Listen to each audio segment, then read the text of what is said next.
तर देवेंद्र फडणवीसांच्या नागपुरातील घराबाहेर महाविजयाचे शिल्पकार असे बॅनर लागलेले आहे। फडणवीस यांच्या घराबाहेर 20 फुटाचे भले मोठे बॅनर लागले।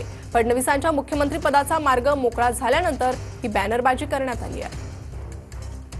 आपण हे फडणवीसांच्या घराबाहेरचे बॅनर पाहतोय। 20 फुटाचे हे बॅनर आहे आणि याचा आढावा घेतलाय आमच्या प्रतिनिधींनी।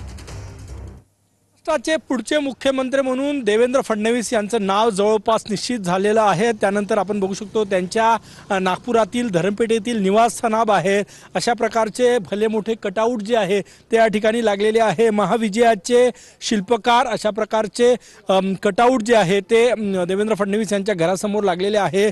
आतापर्यंत महाराष्ट्राच्या इतिहासात भाजपला या विधानसभा निवडणुकीत सर्वाधिक जागा ज्या आहे त्या मिळालेल्या आहे आणि त्यानंतर आता मुख्यमंत्री पदासाठी शिंदे यांनी माघार घेतली आणि जवळपास निश्चित झालेला आहे की महाराष्ट्राचे पुढचे मुख्यमंत्री देवेंद्र फडणवीस असणार। त्यानंतर आपण बघू शकतो त्यांच्या घराच्या अगदी बाहेर अशा प्रकारचे भले मोठे कटआउट लागलेले आहे।